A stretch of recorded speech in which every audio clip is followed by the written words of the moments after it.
Bonjour à tous, c'est Sylwix. Aujourd'hui, je vous retrouve pour vous parler d'un sujet qui me tient à cœur puisque ça me concerne un petit peu un tantinet. Alors ce serait au sujet des vidéos critiques sur YouTube. On sait qu'il y a beaucoup de vidéos critiques maintenant qui sont arrivées sur YouTube, que c'est un phénomène qui s'expand et qui devient finalement quelque chose d'assez banal. Et étant youtubeur critique, ayant commencé il y a assez longtemps, que j'étais très jeune, j'ai eu une évolution et j'ai vu une certaine évolution. Et aujourd'hui, j'aimerais vous partager mon point de vue sur la critique sur YouTube et 5 points pour lesquels il ne faut pas se lancer dans la critique sur YouTube.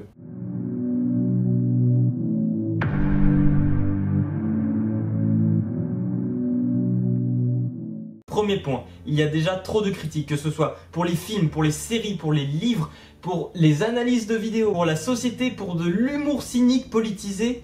Tout est déjà fait. Et je vous assure que la critique est un sujet qui intéresse très peu sur YouTube. Et là, vous allez me dire, oui, mais j'aimerais faire ce que j'ai envie de faire quand même. Deuxième point, savoir critiquer. Ok, tu fais ce que tu as envie, mais est-ce que tu sais vraiment le faire? Savoir analyser, trouver les arguments et les contresens. Avoir un esprit ouvert et en permanence sur l'analyse, à toujours chercher ce qui est optimal pour chacun. Et qu'est-ce qui est réducteur et inutile? Une fois passé cette démarche de la critique, relis ton avis et critique-le. Si tu sais pas contredire ton propre avis avec des éléments qui tiennent debout, c'est que tu n'es pas critique. Oui, mais je suis un esprit critique et je le sais. Alors on arrive à mon troisième élément, connaître son sujet. Ça arrive de quand on critique, d'avoir envie de partir en impro parce que vous êtes chaud. Il faut que ça sorte, et si ça sort à chaud, ce sera génial, ce sera authentique. Vous trouverez tout ce que vous avez à dire, que si vous êtes froid, vous serez mou, vous serez moins dynamique. Mais dites-vous, vous allez sûrement dire des conneries parce que la vérité se trouvait peut-être à 2 clics et vous allez dire des éléments qui vont être contredits d'une façon tellement banale que vous allez regarder votre vidéo et vous allez voir la réponse qui était juste là et vous dire putain, j'ai parlé de ça pendant 3 minutes mais ça avait aucun sens. Et tu vas passer pour un con à critiquer un truc alors que tout le monde est bien plus avancé que toi sur ce sujet. Oui, mais j'ai le sang froid, je sais me gérer. Alors voilà mon point 4 et c'est le plus important. Et c'est le plus important parce que c'est le plus dur à encaisser. Le retour des avis négatifs. Car on peut parler de commentaires négatifs constructifs,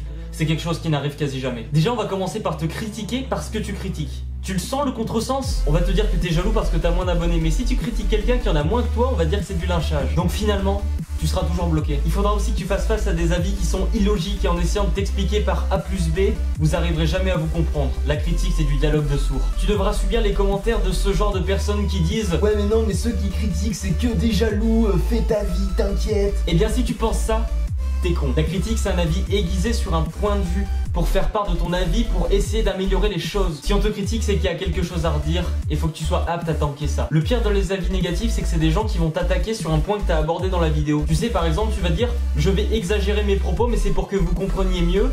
Alors, et là les gens vont te reprocher d'en faire des caisses, de surjouer, de surinterpréter ce que tu vois. Pourtant tu le dis avant. Oui, je vais exagérer ce que je vois pour essayer de décrire au mieux ce qu'on peut en comprendre. Si ta vidéo offense, il faut savoir que les gens qui ont envie de te critiquer ne regarderont même pas ta vidéo. Ce qui fait que tu te retrouveras à répondre à des gens qui finalement ne savent même pas de quoi ils parlent. Puisque le sujet c'est ta vidéo, hein, on est d'accord. Oui mais t'inquiète, j'écouterai pas ces attardés. Alors on arrive au dernier point qui est donc la conclusion. C'est ton image auprès des autres. Alors j'espère que t'as du potentiel parce que si c'est pour se cacher derrière la barrière, oui mais je critique le travail, pas la personne.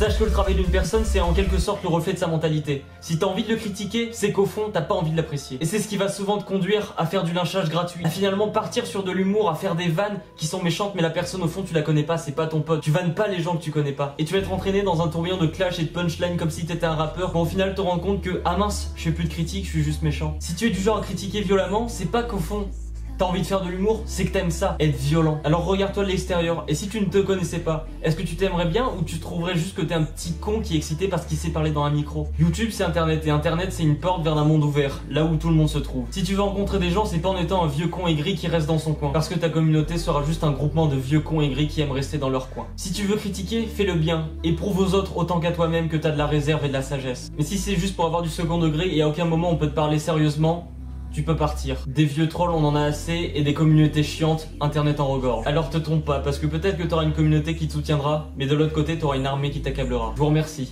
et je vous souhaite de très bonnes fêtes de fin d'année. Au revoir tout le monde.